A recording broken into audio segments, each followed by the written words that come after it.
Welcome all to the Machine Room Podcast.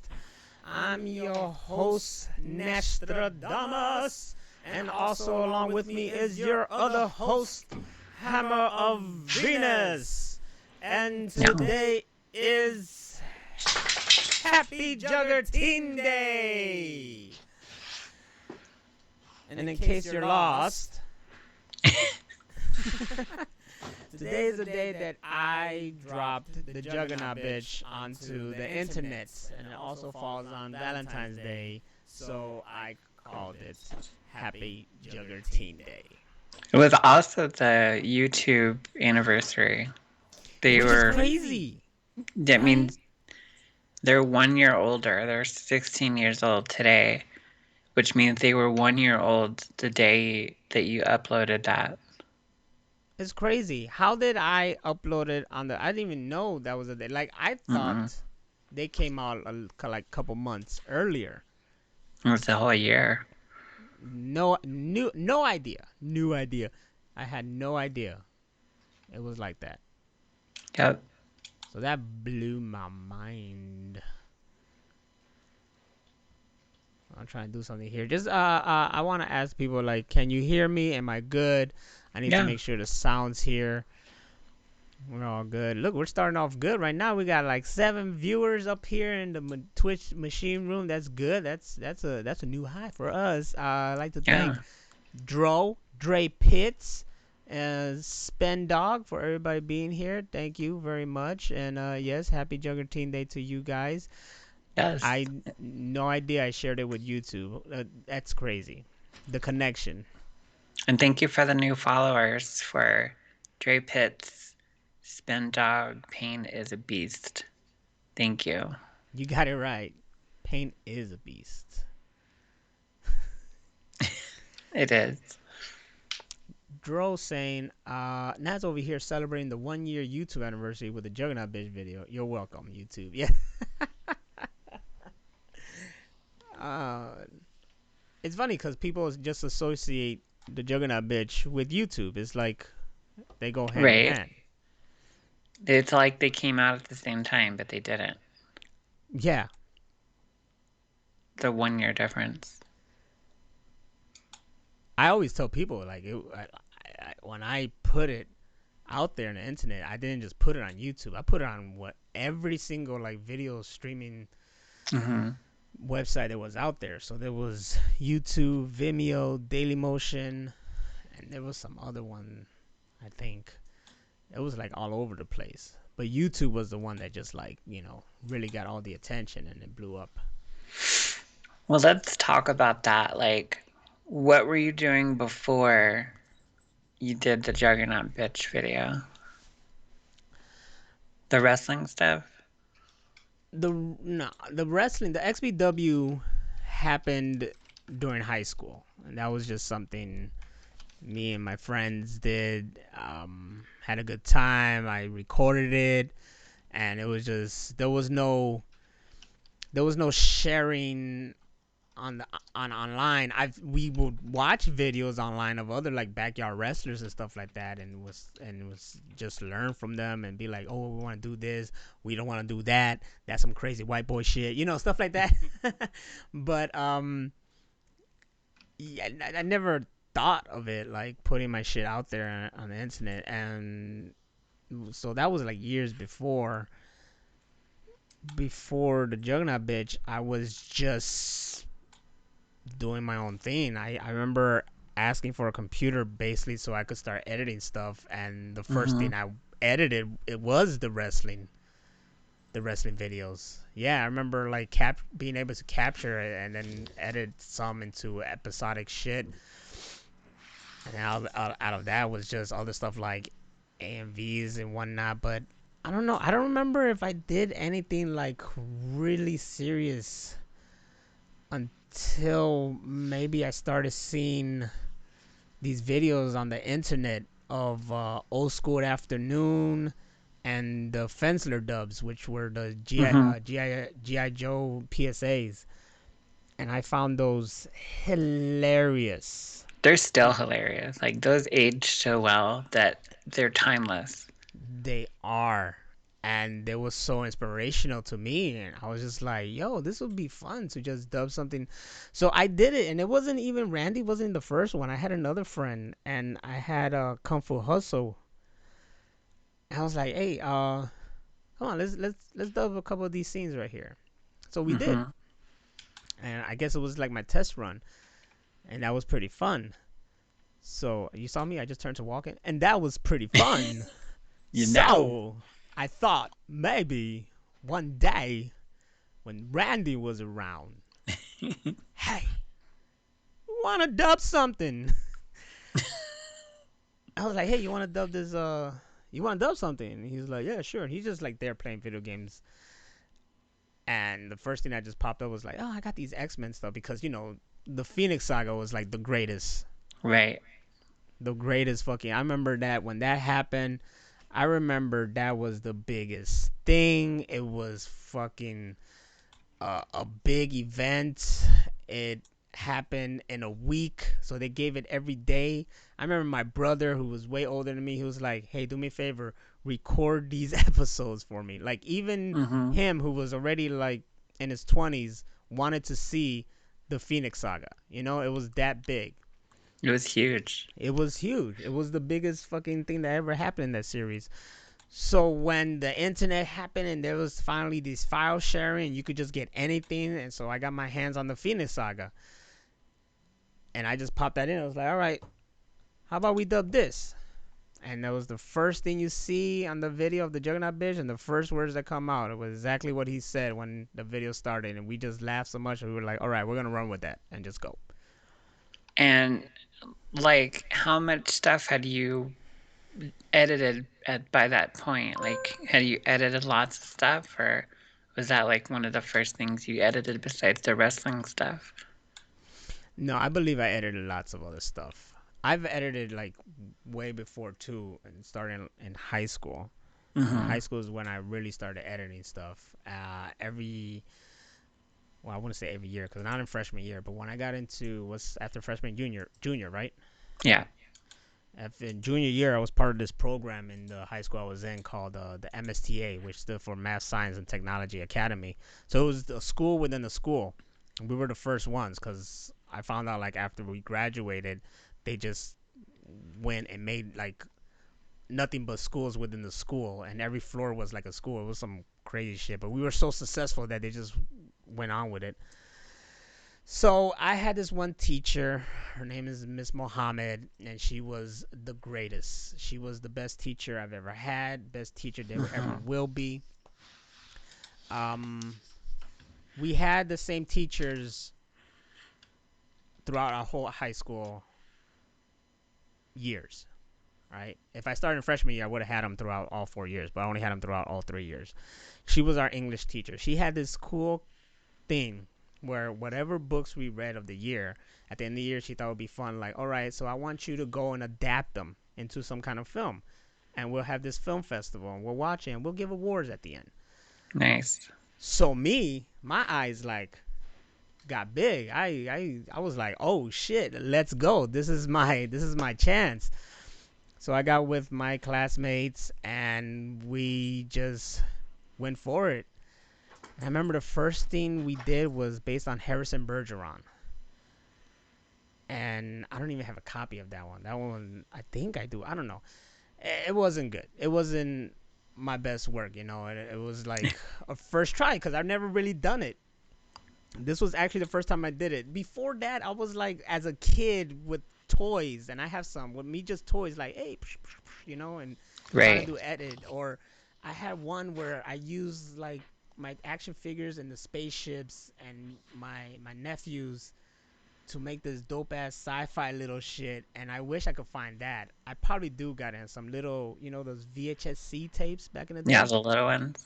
Yeah, so I probably got it for that somewhere. Um, so way before high school, that's what I did. But this is the first time I could get to do something a little bit better and a little, make it a little bit more serious. So the first one, Harrison Bergeron, was really bad. And there was two that year for some reason, and then the other one was Mask of the Red Death, and that one was a little bit better, but still bad. Mm-hmm. So that first year was awful. We didn't hardly win anything, whatever. Come sophomore year, and it's like, all right, it's go time. Comes that moment where it's like, hey, okay, it's time to, make a short film out of something you read this year, and we picked Beowulf. Nice. Yeah, we picked Beowulf. So it's me and I got Sony, and it was like, all right. Before we did that too, it was like directed by me and Sony, so we were both shared it. This time it's like, I want to be the director, only me. Mm-hmm. Don't worry about it. I'll just do this, and you guys help me out. So they're like, all right, cool.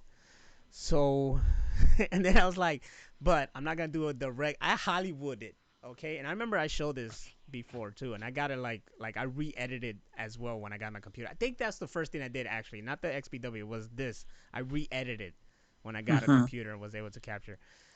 So I was like, I'm gonna Hollywood this up.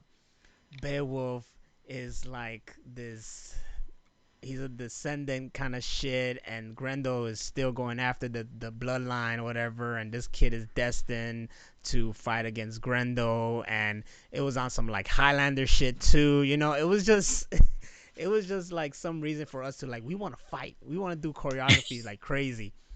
So it just became a big all out brawl. We just started fighting, and it was done really well. I took it serious. I picked these shots. I did like dialogue. It was pretty good, but the most impressive thing was that this editing wasn't done on computer.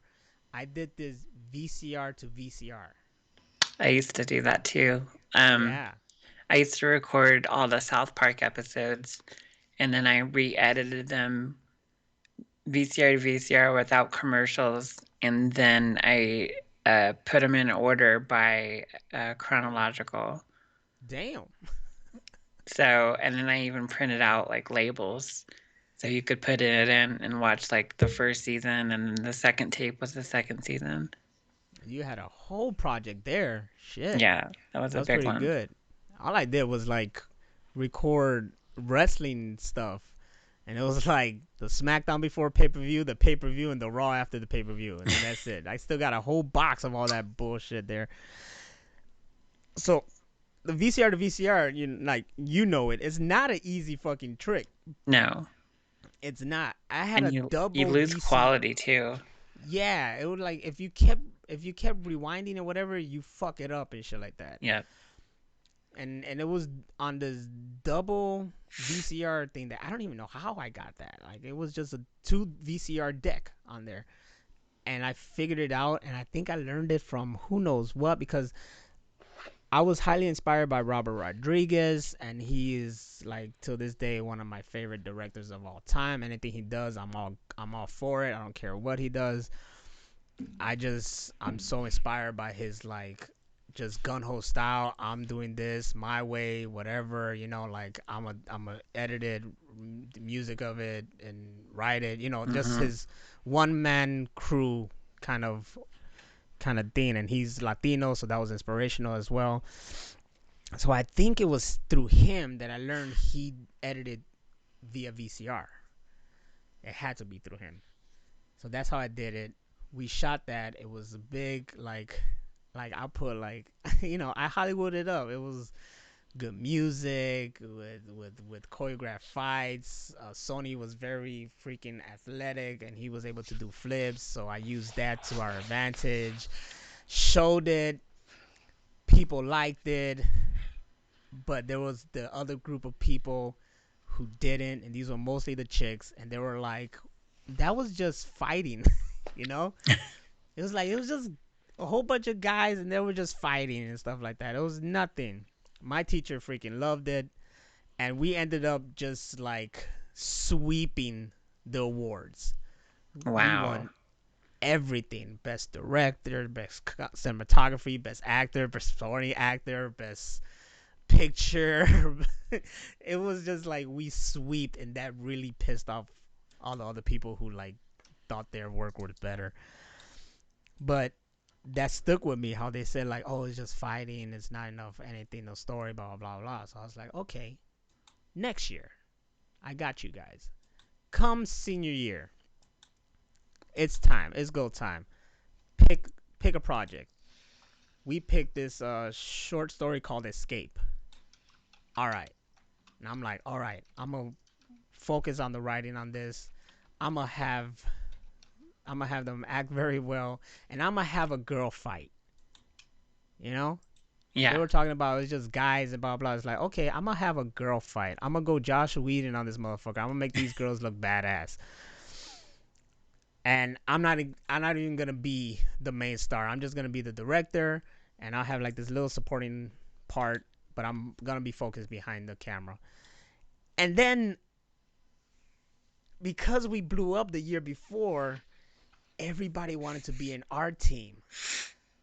So then I paired up with someone else who was like the best of last year as well. We got together, and then other people who didn't have a team were able to join our team. So we had the biggest team Oh, out of wow. everybody else. And the teacher allowed it because she's like, well, as long as they're getting the grade and they're being involved, go ahead, you know?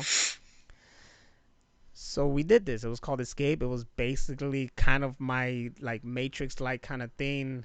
It had mostly all talking and a few fights. And then we won a lot of wars that year too. But then people were like, okay, that's not enough fights. And I'm like, what the fuck? I couldn't please people. So this is how it is. This is what they deal with. It's like, oh, that was bullshit. It's not enough this, and then you give them what they want. They're like, what? That was not enough that. It was like, but you wanted this, you know. So that was the Just like the real origin. Matrix. Yeah. Yeah, exactly. You got the first Matrix, and then they go deeper in there. They're like, ah, that's bullshit. There wasn't enough this. But that was my first dabble in editing. I actually give it all up to Miss Mohammed. She really like inspired me and got me my foot really in there. My brother was the first one who gave me a camera because he knew I loved it. So I give a lot to him as well. He gave me a camera. He started me on that path, but she started me on like, all right, this is what you know. This is what I want to do. I want to record and edit. And she also pushed me to try to go into or get into freaking a film school, which was too expensive to stay in, but Mm-hmm. you know, she got me on the path. She gave me books of about producing and directing and filming, and one of my favorite books of the years was The Catcher in the Rye. She even got me my own copy of Catcher in the Rye on it. Like she was freaking awesome. She was like my other mother. She was so Wow. when it came, we had our own little ceremony instead of a graduation with the whole school. We had our own little graduation. It was like a luncheon or whatever, stuff like that. And she asked me, hey, do a video for the event. I'm like, all right, cool. I took all the clips and stuff like that, from our years, our students, whatever. I put it together to some music. I had help from another classmate, and she says she presented us as like, I wanted to present these guys over here. I don't think she gave us an award or whatever. When I made this little tribute video or homage video, whatever, of our years, I didn't feel anything. I thought this is real cool. I hope they like it, whatever. After she showed it and she said like, come on up. When I went up to the stage, it kind of all hit me how much I owed and how much I owed it all to her. Like it was her that Mm-hmm. started me. So when I went up to the stage, I just busted out crying and held her and hugged her real hard. And it just fucking like Wow. it resonated. And then all the classmates just got up too and got up there and started hugging her too. And we all hugged each other. And I even like forgave this one girl who fucking dumped me on the week of Valentine's, and I just hated since then. I forgave her. And it was all like very sentimental kind of bullshit, but it was just like at that moment it just hit me like I it was all her, and I thank her for all these moments. It was the best. So, how long was it from that until you guys decided to do a dub? Graduated high school in 2003. I didn't do that Juggernaut dub until November 05. Okay. So yeah, And that was because of the GI Joe videos. that was because of the GI Joe PSA. Yes, and just how much I love that. And it wasn't even a concept I thought of. I didn't think about dubbing. And I did it Right. just for fun. It wasn't like anything because when I saw these GI Joe PSAs, I was like, this is fucking hilarious. This is super funny. I bet it was fun to do, and I could do that. Did you show it to people before you uploaded it? The Juggernaut Bitch? Yeah. Oh, hell yeah. That's why I uploaded it. And it was funny because that night we didn't just do the Juggernaut Bitch. We did the Juggernaut Bitch, Street Fighter, I think two of Mhm. them, and something else probably, or just the Juggernaut Bitch and the Street Fighters. Mhm. We kind of went like one after another, and if you watch them, you could tell like we just went at it. It was Yeah, just you like, can tell. yeah, you just going, just go, just whatever comes to mind, and just and have fun with it. So, when that was done, I would show it to my other friends, show it to some other families, get the reactions, and they all liked it. And it wasn't because I was like looking for, all right, I need to see if this is good to put it out there. I just like I just did it because I wanted people to see it, and I wanted to get some kind of reaction and whatnot. But when they all gave basically positive reactions, and then I got word of this new stuff, like YouTube, Vimeo, Daily Motion. I was like, okay, you know what? Fuck it. I'm gonna put this up. It was Valentine's Day. I had a good day, and at the end of the day, I was like, you know what? I'm gonna put this up today. I did without any money. I was like, all right, let's see if anybody watches it. And to our surprise, the shit just kept like blowing up. What was the traction like with something like that? Like, did it start off slow or was it fast? I feel like it was fast. I feel like it was fast because it was just like it was just gone. It was just going, and it was Like, so fast that when we did the other stuff, because I think the Power Ranger was just me and Randy as well, yeah. right? So I think maybe we did that night, or maybe a day after or whatever. So Mhm. since that just grew and got crazy, and then I put out the Power Ranger one, and that just like helped it escalate even more. Well, I You think know, that one was like the original cast. It was like you and Sonny and Eddie and Randy. you're right. You're right because that's what happened. Because after me and Randy did it, we had so much fun, and I was like, "Yo, let's get the other guys." And then when I had Mhm. Sony and Scooby over, I'll be like, "All right, let's do this, man. This is pretty cool." And then we went in, and I believe the Power Ranger was the first one I got them in. Mhm. And from my own perspective of it, because I wasn't in my way at the time, um, we didn't find out until the first one we actually saw was the Power Rangers one, and it was because my friend Sean was watching intros to old 80s and 90s cartoons. Yeah, So he was already looking up like that kind of stuff, and he was just watching them out of like nostalgia. And then there was one called Ghetto Power Rangers, and he's like, "What's this?" yeah. I And don't even think I put it out there as Ghetto Power Rangers. I think I just put it as My Way Power Rangers, but people shared it as yeah, Ghetto Rangers or it Ghetto was Power shared. Rangers. It wasn't on the My Way channel. It was somewhere else, but we literally laughed so hard we fell out of the chair. We were rolling on the ground, like holding our stomachs, laughing. And then it said, for my way. And then we were like, well, what else have they done? And then we found the Juggernaut from there. And then it just like started down like a downhill slope for us. So it was like being in an addiction where we just wanted more and more. And we were quoting them all the time and making people at Best Buy watch them. That's right. You were working at Best Buy at the time. Yeah.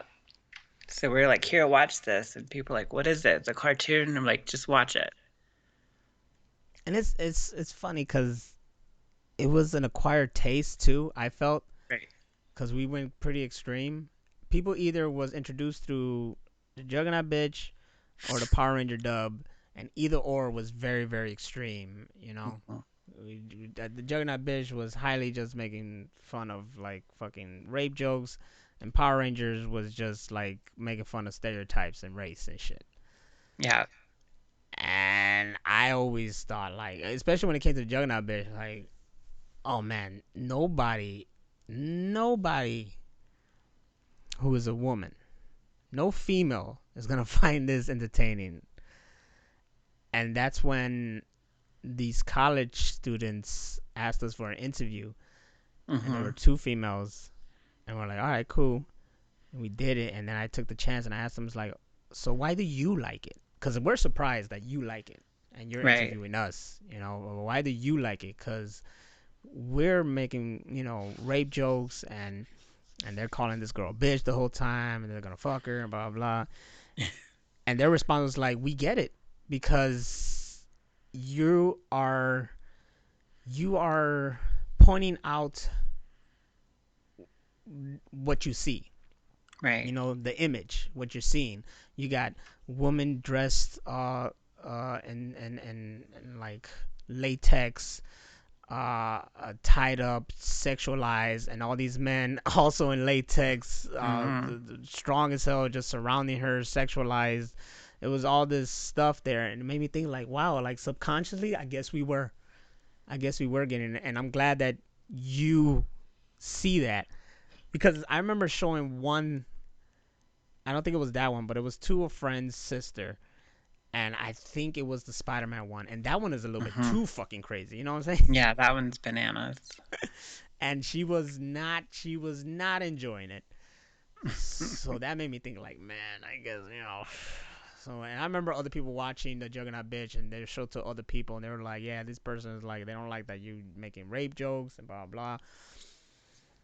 That's why I believe like that stuff wouldn't fly today. So, like, what kind of numbers were you getting as far as views? Is it like in the thousands or 100,000s?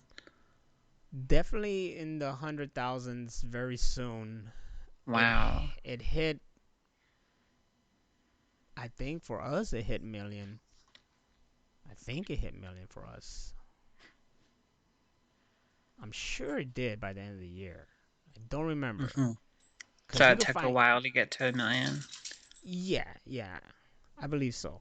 I don't remember though because when I think of million, I think I just have images of other places that for some reason the fucking video is still there and they're still getting views. But we had a lot. Come on, we had a lot, and to get the attention that we got, where it reached even to Hollywood, it was just surreal. And how many dub videos like that or videos in general did you put out before you got taken down? Damn, has a lot. That was a lot, man. Cause we did three Juggernauts. I think the Hmm. third one, or maybe the third one. No, no, no, no. Because the second one was the year after. We only lasted a year before they took us down. So Wow.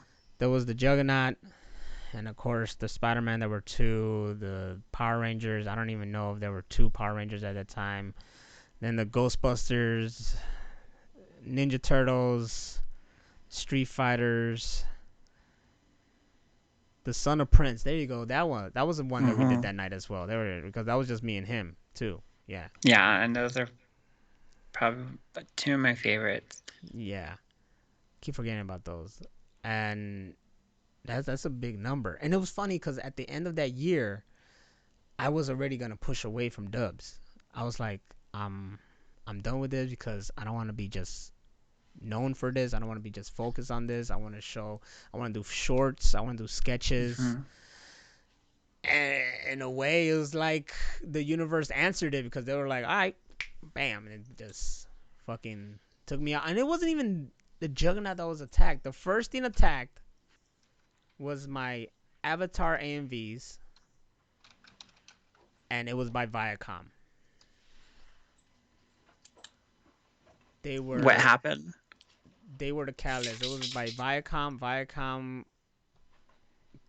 were taking down my anime music videos of Avatar: The Last Airbender.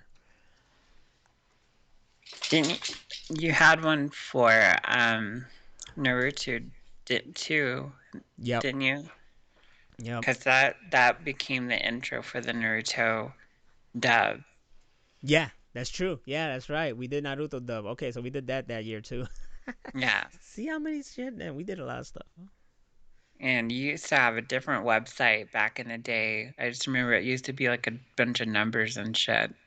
It was I went through so many things. The websites didn't start looking good until you took over them. I had like a Hot semi my good collar. website before you took over it. They weren't that great. The I other websites were like fan made or made by mhm. goons. Like a forum kind of area, like a forum kind of Yeah. website. Yeah. That one. I remember when I worked at Best Buy for a while, but one of my tests for a computer to see if the computer was working properly and it could go to the internet was I used to go to your old website. Uh-huh. I was like, oh, this works. Now I got to play videos and make sure that works. That website was where we had the mixtape stuff, Hmm. which someone earlier when I was streaming on YouTube and my Twitch, they mentioned they still have that, and I was like, send me it because I thought I still had the mixtapes stuff, but I don't. Um, so what happened up until the point where they basically deleted the whole channel? Like, what led to it, or Yeah, like did you get notified before or did you just get surprised that it was gone or like how did that happen? I got notified of the videos being taken down, the Avatar ones. They were doing it little by little, Hmm. and then yeah, I think I just woke up one day and I got an email, your team's taken down, and it was just gone. And I The whole was channel? it, the whole channel, my whole YouTube.com/Nastradamus, because it wasn't My Way Entertainment, it Mm-hmm. was Nastradamus, was completely taken down. All my videos, everything. I was, all my views, I was just like, Yeah. fuck. And there was nothing I could do about it. And I was just like, screw it. I even was pissed off. I was like, I'm going to go somewhere else. But the thing is that there was nowhere else. Like, No. really, like nowhere else that had like the traction and the attention like YouTube. But YouTube then wasn't like YouTube now. YouTube then was fucking fantastic. Not saying that now is not, but now is at that level where it's like, mainstream and stuff. There's a lot of content I could go on there and watch and I'll fucking enjoy and I'll love it and stuff like that. But back then there was a lot more content that felt like it was more real. It was it was a lot of people just doing crazy or stupid things or inventive things and it was all entertaining. It wasn't like some old lady, videotaping herself feeding ducks like it is now. It was like just real short, funny little quip things. And I remember the My Way stuff was probably some of the longest stuff that was available to watch on YouTube back then. Because that was back. People don't know that you used to have to qualify to post something over 15 minutes long. Mm-hmm. Now it's not a big deal. People post full movies and shit like that. But back then it was people were posting these little short, quick videos, and that was basically all of YouTube. So Yep. then you guys came out and you had 8 minutes, 10 minutes, 15 minutes. Later on, it was 30 minutes, That when I do those kind of videos now, I'm like, is anybody really gonna sit down and watch all right? this? Is anybody really gonna watch all this?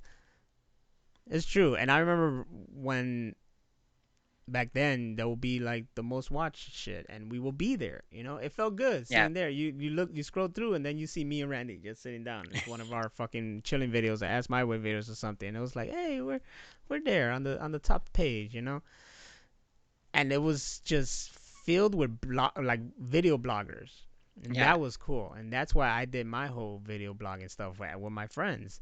I used to watch someone named like Bohem, and there was some other guy. He was an old guy, bald. And I remember,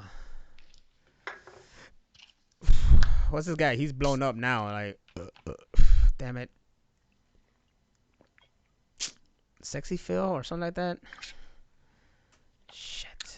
A lot of people don't know this, but I used to be a vlogger too. You see? I only did it for a little while, and I did it like about current events and stuff like that. That's what it was all And about back then. yeah, so it was like another form of the news, and then that really led into I went from that and doing Gorilla Joe stuff. Mm-hmm. And that's how I met you, Gorilla Joe. Yeah, It was good shit, and that's how you met people like that. yeah, Now, I met Phil DeFranco. There you go, Philip DeFranco. I watched him back then. He fucking blew up. But then so many other people started back then blew up, like Smosh.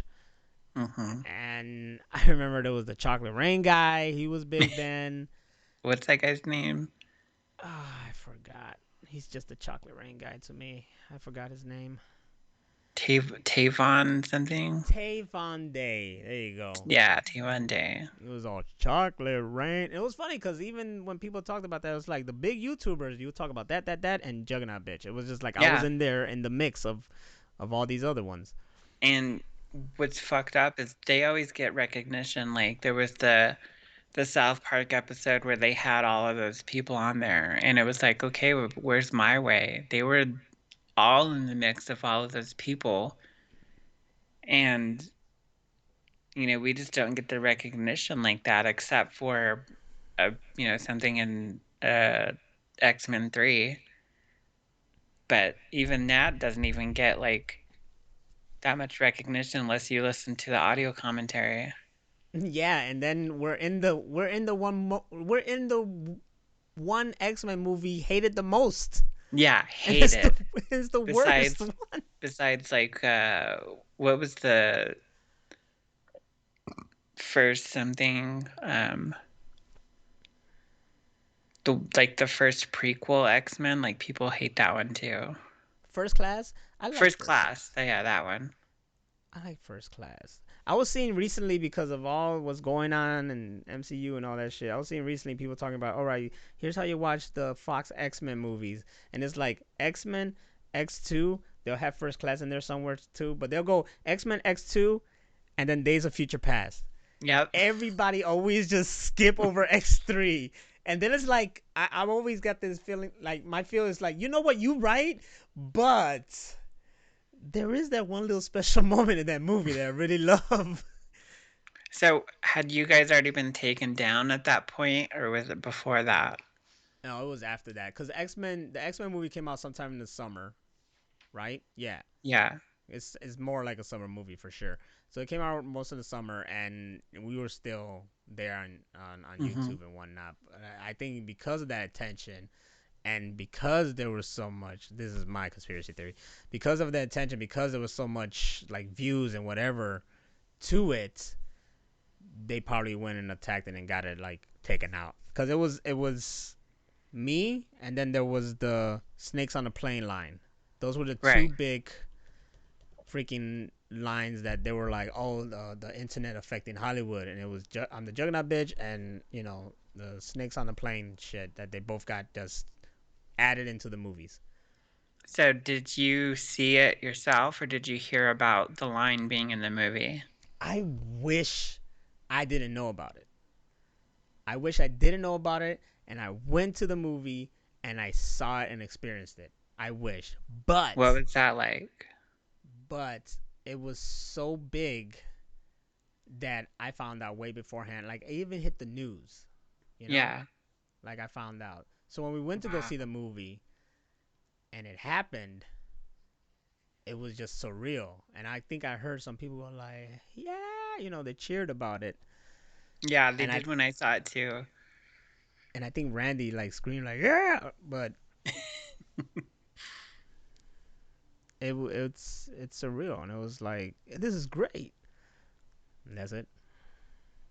It That was was me. your peak to fame.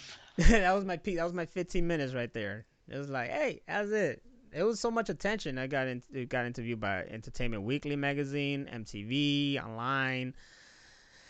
Uh, there was a lot of attention going that way. It was pretty fun. I remember just people saying it all the time. And we used to, when I played music, we used to rehearse at this one studio. And somebody had written on one of the desks, "I'm the Juggernaut Bitch." And I was like, this thing is just so big that I just never thought it would go away. And it hasn't. No. To this day, it hasn't gone away. No, and people still quote it. People still watch the videos. People want more. And, now we have the website that has all of the dubs on there, and people can watch them at any time, and people still gravitate to the old videos first. It's the classics, it's the nostalgia. What I really love and hate though, I love when people find out about it but hate that they didn't know it was still around. You know what I'm saying? Right.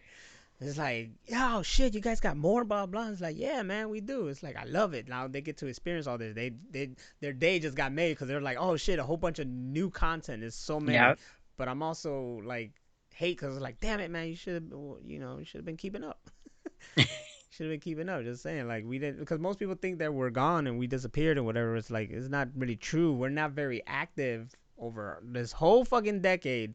We haven't been like extremely active, but I've been there somewhere around. You know? Yeah, still trying to do shit. Yeah.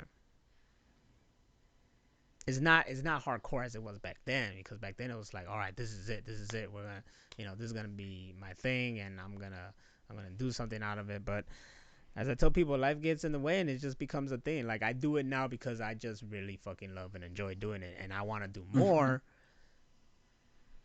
But I'm so exhausted.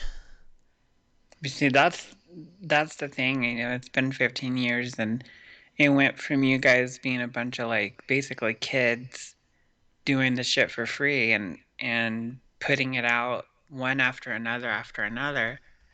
And now we're all adults, and it's hard to do anything. It's hard to get people together. It's hard to plan things because everybody has jobs, and it's more difficult now to get things like that done. Yeah, it is. Like recently, I hit up Brandy to see what's up. Yeah, I haven't got to respond back yet. But we finally met up last December, and then he was like, "Yeah, I'm gonna be busy from like the month of January." I was like, "All right, cool." And then February came in, and I hit him up. I don't remember if he said like January and then February as well. So I'll try to hit him up again and see what's up. But yeah, it's like I gotta make the time. You know, Yeah. I gotta make the time. I barely speak to Scooby as well. Is here and there. I see LP every damn day because I work with him. Randy, I hardly speak to. Sony, I hardly do. Carol, all of them. It's just Yeah. the two people in my life constantly is LP and my own fiance. Oh, and you. Wow. I mean, yeah. I was And you, of waiting for course. that. It's Yeah, like, yeah, and you. and So these are the people that I constantly talk to. um so I mean, like, you guys did interviews and stuff like that, but didn't you also do some conventions? Yes, we did. There was this small one. Doesn't exist anymore. But there was this small anime convention called the Reactor. Mm-hmm. The Reactor Anime Convention or something like that. And Yeah, we were. They found out that we were from Chicago, and this guy who was one of the people in the crew, he was a big fan, and he found out we were from Chicago, and he was like, "Yo," he pitched it to his people. It was like, "Hey, let's get them as guests. Let's Mm-hmm. get them as guests." And he hit me up. His name is Randall. He's doing big things. Shout out to him if he ever listens to this. Um, they hit us up. It was like, "Hey, you want to be a guest at the reactor? We're gonna be here, and we'll get you a room and everything." Wow. They had me out. They'll give me a room and everything. I was like, "Oh yeah, it's gonna be me and like four other guys or something like that." It was like, "All right, cool, blah blah." And we went there. We had our own panel, and my favorite part about the whole thing was, and we did this thing like twice. But my favorite part of that was we were judges at the cosplay Oh, contest. wow. That was the best part. All right, that was really fun to do. I don't remember much of the first one, but the second one I do remember a lot. And that one I actually like documented, and then I think it's still up on our YouTube. It should be, because it was around that Mm-hmm. time when we came back. But it was like me and Randy and LP, and we were judges. And Randy said like, I'm not giving anybody anything over a 3 as a point. And I was completely biased because I was just like, that Trigon chick she's gonna win, like she was fucking fantastic and stuff like that. But we had a ball, and the first convention was really crazy. The highlight of that convention was that the people who held the convention was throwing a party in their main room, and there's this big ass line outside of it of all these people trying to get in. And then we walk up, we're like, oh shit, everybody's here. We get to the door, the guy opens, is like, yeah, who is it? And it's like, it's the My Way guys. Is like, who? And then the guy who invited us was like, yo, man, what? Yo, man, it's the My Way boys. Come on in. And we walk in, and I look back, and everybody's looking at us in the hallway like, who the fuck? And we just look back like, mm-hmm. And we just go right in. Door closed, VIP bitches. And then it was just like a fun fucking party there. Things that we cannot discuss. But there was this one guy called, we called him Chuck Norris because he didn't look shit like Chuck Norris, but he was just a skinny white boy, older man, probably like in the late 20s or whatever, with a beard, and it was a Wow. brown beard like Chuck Norris, so we called him Chuck Norris, and he just kept screaming emus at us. The fuck? Because it's like because of the Power Ranger shit, it's like I fuck Yeah. emus. And yeah, that motherfucker spilled like beer on me because he had this little, what was that stupid shit?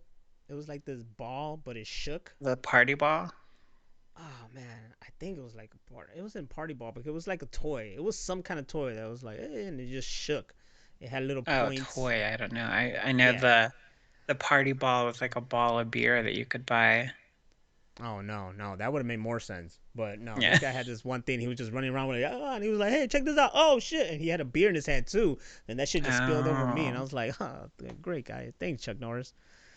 Is that how many conventions did you guys do? As guests, we were just two, just those Two. two. I don't know if that one we went to was their first one, but we sure as hell was part of their last one. Mm-hmm. That's it. And, That's and and cool. it was our first convention, just like period. So after Mm-hmm. that, I got the convention bug. Like I just wanted to be in conventions all the time. I wanted to go to conventions. I loved conventions, and this was a small one. Yeah. It was a really, really small one. Then we went to the bigger ones, but we were never guests at any of the bigger ones. Like a dream of mine would be a guest at like C2E2, but Right. that's so big. Like, how you gonna be like, hey, here's the guys who did like voiced over Marvel shit, and we're gonna be there with Marvel people as well. Yeah. Like I feel like they're gonna come over and give me like here's a cease and desist. I can't go over there and start plugging like, hey, you go on our website and you can watch this shit. It's like, oh yeah, a website, huh? Stop it. Right. Mm-hmm. So try to stay on the radar on that one. But yeah, just two conventions. No, wait, three. I remember. because there was shit. I don't remember which this one was. I forgot what name this one was, but this one was held in Boston, Mm-hmm. and they offered to pay Randy and I all expense pay, like the flight and the hotel stay, everything for a weekend. Is that So when that you did the thing with the pennies in the hotel room? yes. See, I remember. I don't even know why I did that. I was just like, oh fuck, this is funny. I'm gonna leave these pennies everywhere. I just thought it would be funny when the maid comes in and she's cleaning. It's like, what the fuck? And there's just pennies everywhere. Everywhere. I forgot which one that one was called, but yeah, that was another one. Okay, so it was three conventions. That one though, I kind of regret not going to it. I don't regret going to it. I mean, it was fucking fantastic. It was great, but there was all this events and stuff that we could have been a part of, Mm-hmm. but I took the opportunity to spend time with my sister that I never see. Yeah. She lives in Boston. So for that one weekend, it was like we did what we had to do, the panel, and then it was like at night we were chilling with her and her family. That's cool. Yeah. So it was like it's great because I got to chill with her, spend time with her and the family, but also sucked because I could have been to the party where I could have been hanging with the freaking Chad Vader guys and the Garfield without Garfield guy or whatever. Wow. You I know haven't thought of Chad Vader in forever. exactly. So that was kind of a big deal too, because it was like, oh, we're in the same panel with the Chad Vader guys. Like I'm Yeah. fans of this thing. But it was an awkward kind of panel because they talked about the whole copyright stuff, and I'm all like, do whatever, and they're like, ooh, you gotta watch out and shit like that. Wow. And then what got you finally into doing like other videos, like skits and stuff like that? Just my own desire, really, my own desire, especially because I knew my friends and I were hilarious. Mm-hmm. I knew these my friends are to me the funniest people in the world, and I know they're very super talented.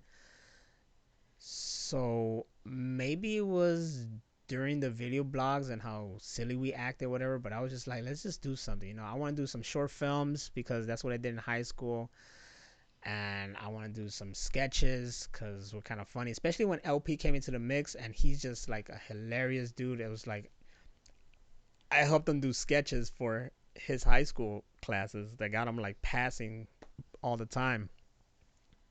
And I was like, I want to do that with you, but for my way. And he didn't know anything about it. He knew, And you met him at the Halloween store, right? yeah. I was a assistant manager at a Halloween store, and he came in and he started working for us. And that's how I met him. And I was like, this guy's funny. I want to hang around with him more. So it was just that. Yeah, I just wanted to do some videos. I wanted to branch out of it. I wanted to show that I'm not these dubs and we're not this. We can do other stuff. And I especially wanted to do like really serious kind of stuff. That's why when I did Officium, I was very proud of that. Even though it wasn't like Yeah. extremely serious, it was still comical, but it was more of a serious way of me doing it. Like, look, I could actually like fucking do film. Like I could direct. Yeah. Is that something that you still want to do? Oh man, Officium always pops in my head once in a while. But now it's like, okay, how do I reboot it? How would I reboot it? How can I do it? Because we're all, like I said, we're all older. My main cast was all of us, and like Scooby's Yeah. the main villain, and I'm the main fucking dude, and LP is so. You gotta Bruce Willis that shit and just film people when they're available and cut them in a right way that they look like they're actually all together. That is the way. Yes, that is a freaking way. Fucking use my green screen and actually just green screen the whole thing. Yeah. Exactly. Just green screen everything. Like Kung Fury. Nah, I need like fucking. Very George Lucas. He green screens everything. Mm-hmm. It's like that. As always, there's a whole bunch of projects that I never did. I had scripts since college. of short films that I never did. I had this whole like big saga kind of shit, I guess. It was like one story, and then it was like one story, and then there were like two other stories, and that was his own trilogy. And then there was this Mhm. whole other fucking story too, and then they felt different. But my thing was that they were actually connected. So Mhm. what you wouldn't realize or should realize when it was all said and done was that this was the origin, and this is what it led to, kind of stuff. If you're given the opportunity, would you still go and do films instead of work? Oh yeah, for sure, for sure. But college kind of like killed it in a way, which is Why? fucked up, isn't it? Cause you have this passion, desire to do film, and you're like, all right, yeah, it's all fun and games and stuff. But when you go to college, first of all, you're surrounded by these other people who have the same like fucking desire and whatnot, but no one is on the same spectrum as you are.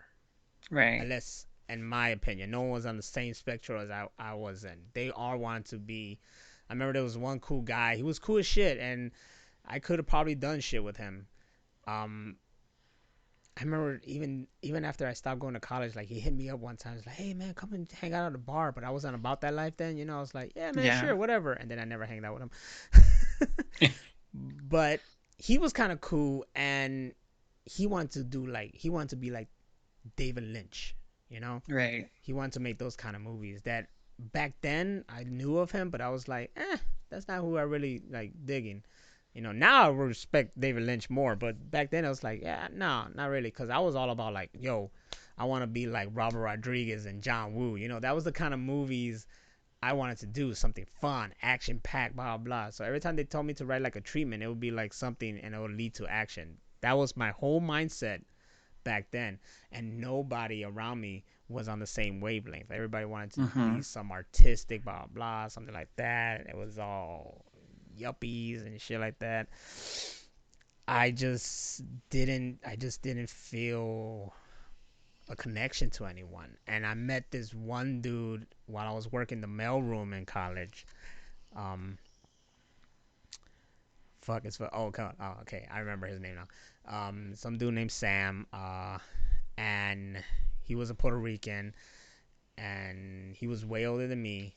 But we connected, but we weren't like on the same wavelength. It was weird because we connected, and it's probably just because we were both Puerto Ricans, and you know, it's kind of like that whole clique thing. You gotta watch out for each other, kind of shit. But I helped him do videos, and then even after he left out of that school, he would still come and get me to do some like commercials, political commercials, stuff like that. He'll still hit me Mhm. up and be like, "Hey, help me do sound," and I'll be like, "All right, cool, I'm go for it."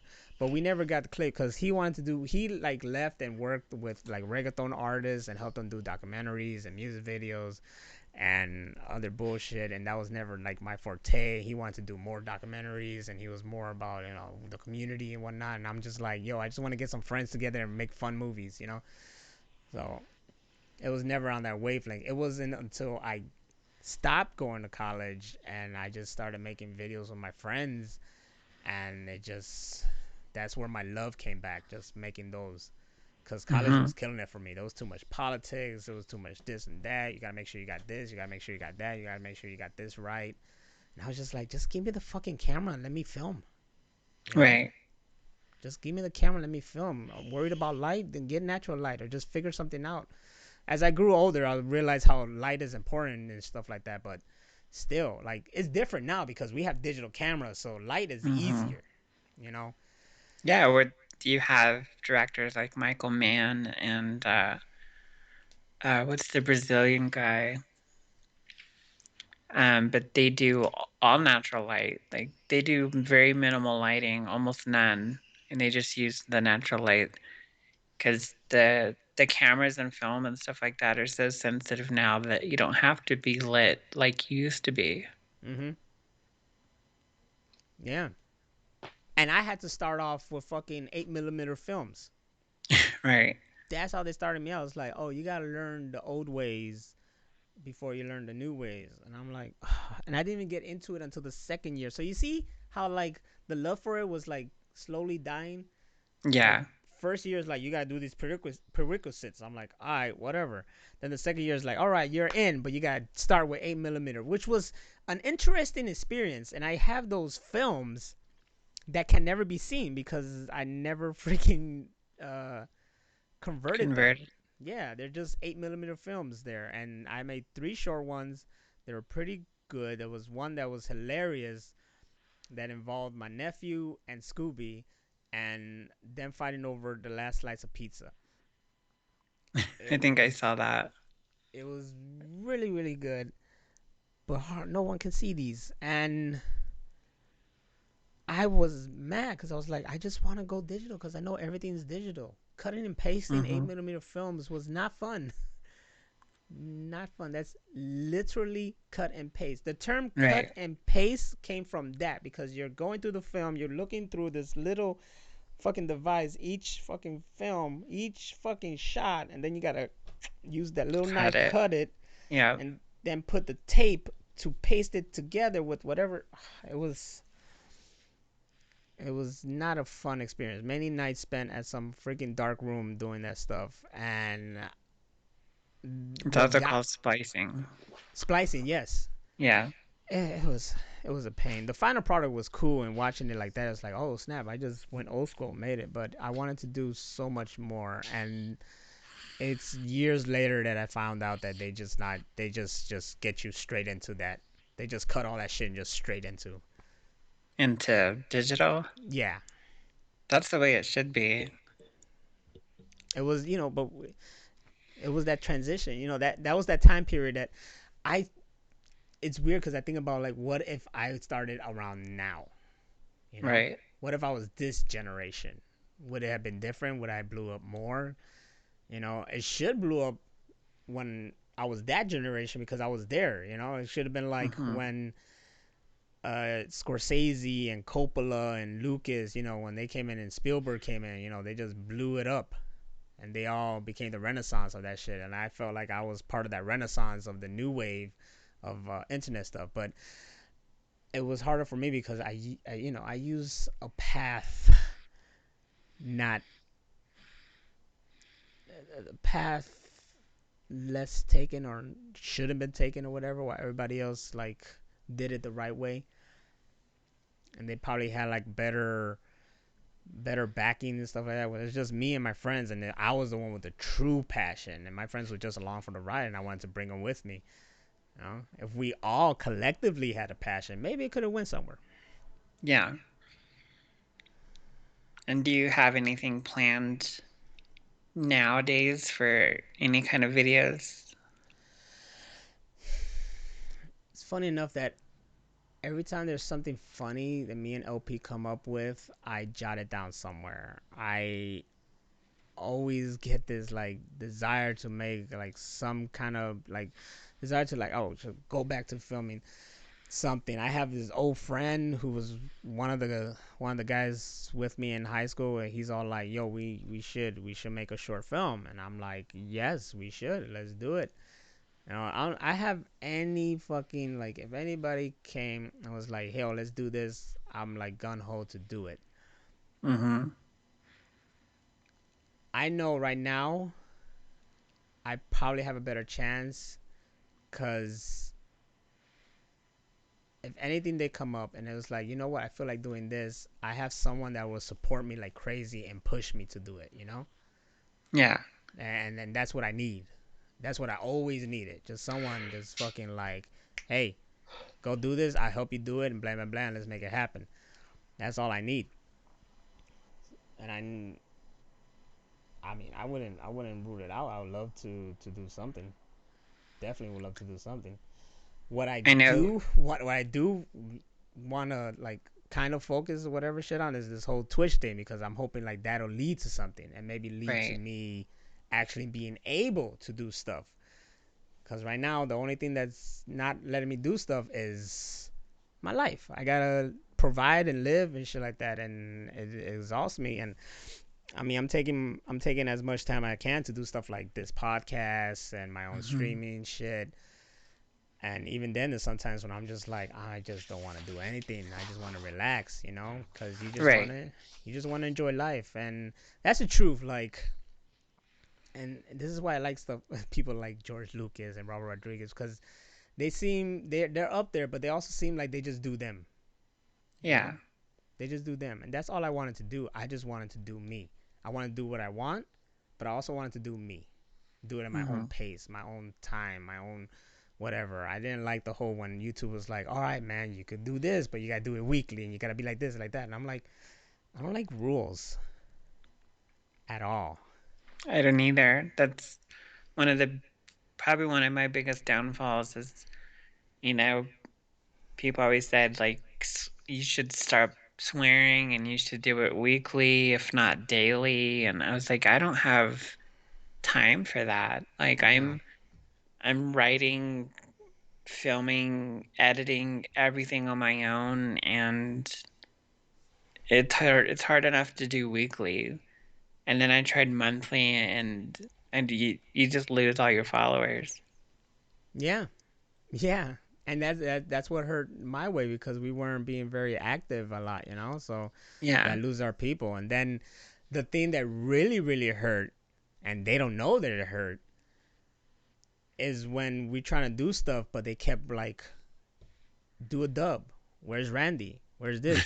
Like we try to like, you know, progress and evolve, and then there's like, no, do this dub. You should dub this. Where's Randy? And that even affected Randy himself, where he's like, yo, man, stop just asking for me. Like it was annoying him, Yeah, you know. I could see that. So Excuse me. y'all fucked up. Nice, but you know that's the thing. Like stuff happened, then you gotta take a break. There was also, you know, it was also that time period where I didn't have like the best people around me and good motivation, and it just lost and shit like that. And you stuff happens for a reason. If there's one thing I am very proud of, and it's probably like my only purpose in this whole fucking life, is that I inspired a lot of people. Right. And that's the one thing I'm the most proud of. And you know what? I can die happy with that. So that's why I'm not like, whatever. So I don't have, you know, a crib of my own and all this money and blah, blah. But I inspired so much people, and I'm still like remembered. Like I can be happy with that. That's something I'm gonna be just fine with. That's why I just enjoy my life. I just enjoy my life, and whatever happens, happens. I can say from personal experience that my way got me into doing videos and stuff on YouTube, and then that led to, other stuff, and then um digital art, things like that, and getting to meet all you guys, and then work for you guys, and then become one of you guys. That was really inspirational to me. And it's vice versa because everybody that we inspired somehow inspired me back, you know. Hmm. Like you with the website and the t-shirt design, and then these podcasts, you know, inspired me Hmm. to do this.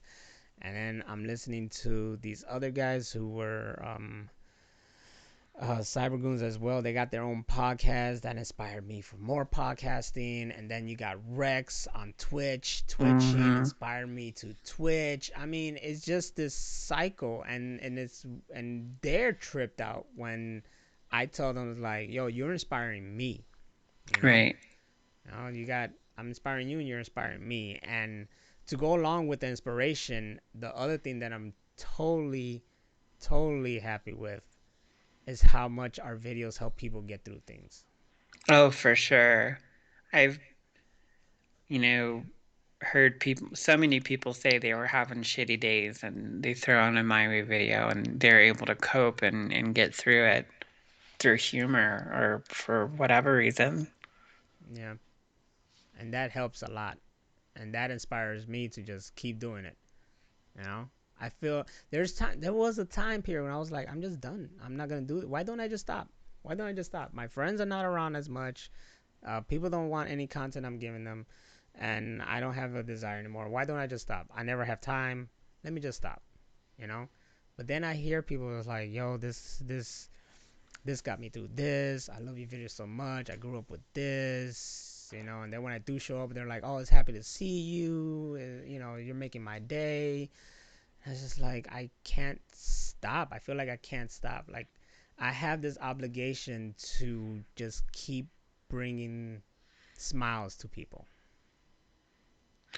Yeah, and we've talked too about me going up there to visit and then doing something while I'm there, like maybe a documentary or something like that. Yep, to follow me, wake me, to get me when I wake up, capture me when I'm pooping, especially. Like I feel like that's something documentaries are You missing need out more on poop. because the most intimate moments are when you're on the pooper.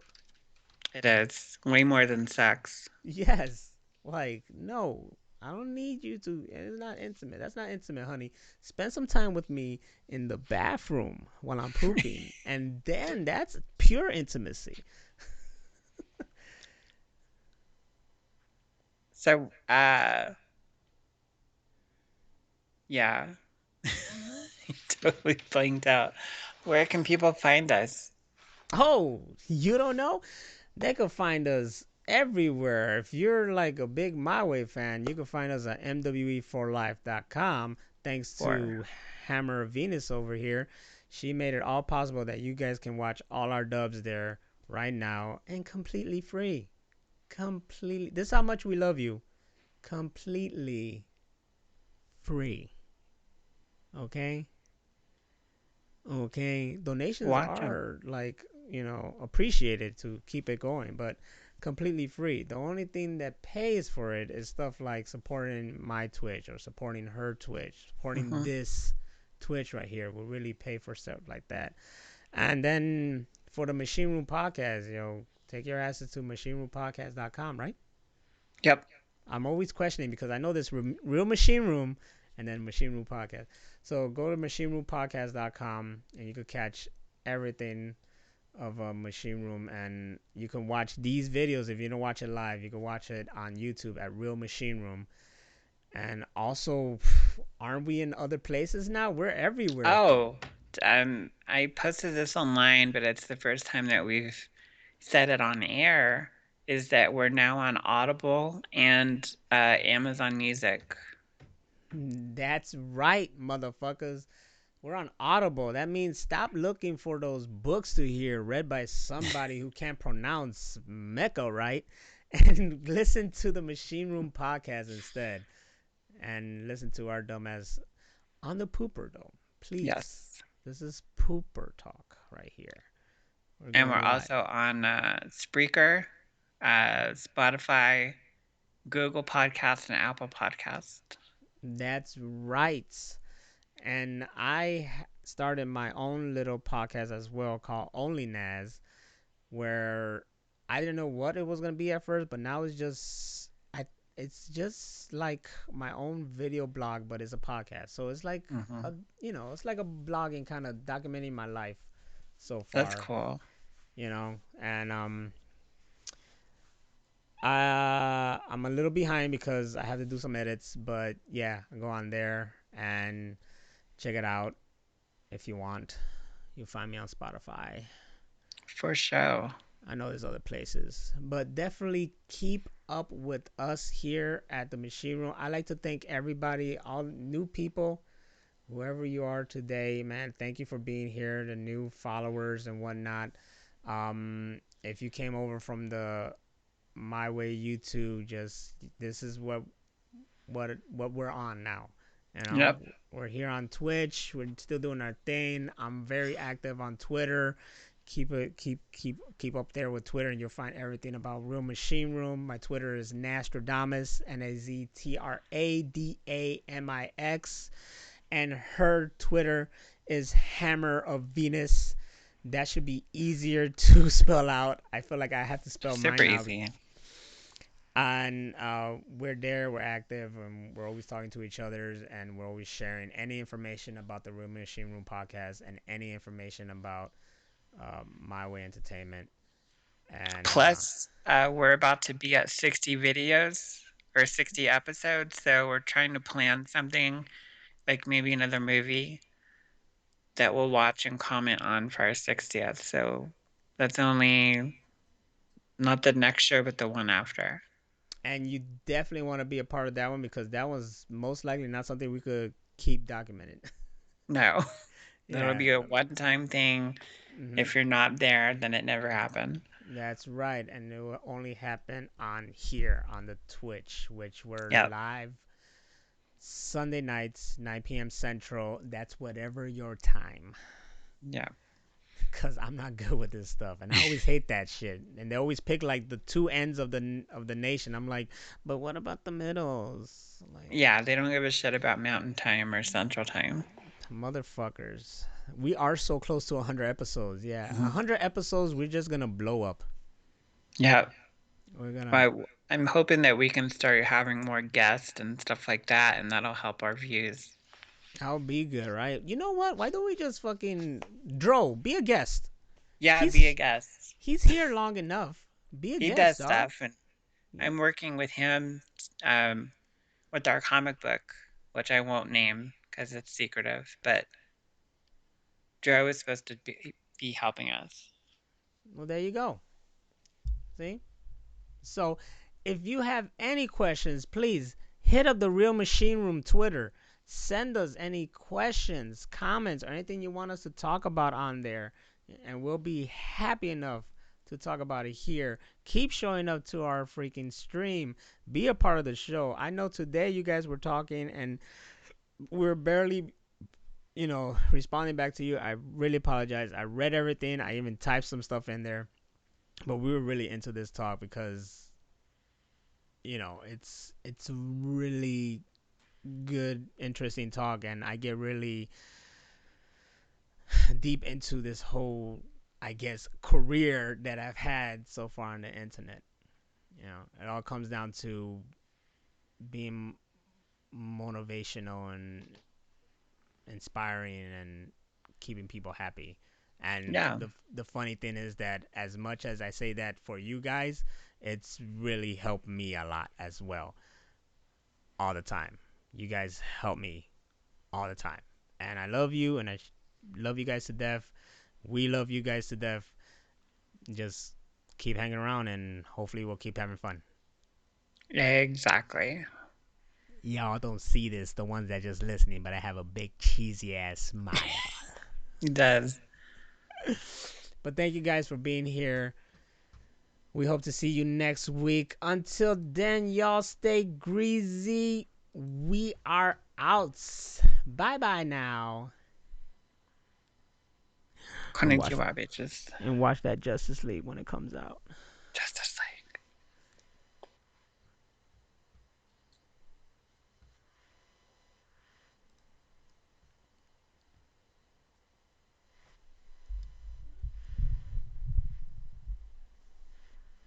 Oh, we got an email. I never mentioned that one. Oh, you did? Oh, no, we never mentioned it. I mean, I just saw it right now in the outro and everything like that. Also, we got to update the outro because it says podcast, Google, iTunes, Spotify. Now we're everywhere. We're, All the fuck. we're, All we're over. all over the place, all over your face.